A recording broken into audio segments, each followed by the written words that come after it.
प्रफुल्ल पटेलांचा 4 वर्षांचा कार्यकाळ शिल्लक असतानाही त्यांनी राज्यसभेचा उमेदवारी अर्ज दाखल केलाय। प्रफुल्ल पटेलांनी याचं कारण गुपित असल्याचं सांगून या प्रकरणावर सस्पेन्स वाढवलाय।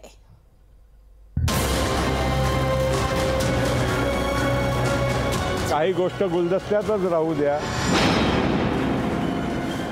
राज्यसभेचा 4 वर्षांचा कार्यकाळ शिल्लक असताना प्रफुल्ल पटेल यांना राष्ट्रवादीनं पुन्हा राज्यसभेवर पाठवल्यानं सर्वांनाच आश्चर्याचा धक्का बसलाय। राष्ट्रवादीत राज्यसभेसाठी अनेक दावेदार असताना अवघी 2 वर्ष कार्यकाळ झालेल्या प्रफुल्ल पटेलांना पुन्हा उमेदवारी का दिली असा प्रश्न सर्वांनाच पडला होता। या विषयावर स्वतः प्रफुल्ल पटेल यांनीही उत्तर दिलं नाही। काही गोष्ट गुलदस्त्यातच राहू द्या। आम्ही पण राजकीय जीवनामध्ये काम करत असताना आम्हालाही काही ना काही घडामोडी करावंच लागते आणि बघू आता आमच्याकडेही खूप सारे लोक इच्छुक आजूबाजूला नजर येत आहे। शरद पवार गटाच्या जितेंद्र आव्हाडांनीही प्रफुल्ल पटेलांच्या उमेदवारीवर टीका केली आहे। या उमेदवारीच्या निमित्तानं 2 वर्ष जास्त मिळतील म्हणून पटेलांनी पुन्हा उमेदवारी घेतल्याचा टोला आव्हाडांनी लगावलाय। कशाला पाठवलं प्रफुल्ल पटेलांना? अशी काय भीती वाटते तुम्हाला? कारण का 4.5 वर्षानंतर काय होईल काय सांगता येत नाही। यूज अँड थ्रोचा गेम असतो हा। तर अजून 2 वर्ष आपल्याला मिळाली तर मिळाली।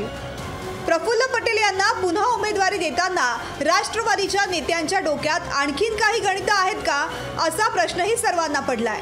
अपात्रतेच्या भीतीनं पटेलांना पुन्हा उमेदवारी दिल्याची थिअरीही सांगण्यात येते।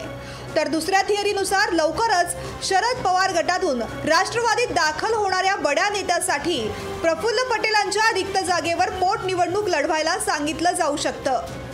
ही आमची रिक्त असलेली जागा आमच्याकडेच राहणार आहे आणि त्याप्रमाणे येणाऱ्या काळामध्ये जे काय आहे चित्र तुम्हाला स्पष्ट नजर येईल।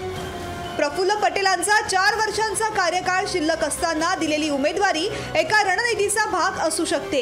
ही रणनीती काय होती हे येत्या काळात स्पष्ट होणार आहे।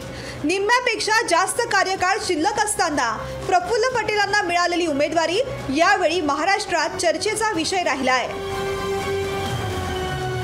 चेतन ननावरे, लोकशाही मराठी, मुंबई। लोकशाही मराठी ऐका, पहा, जागरूक रहा।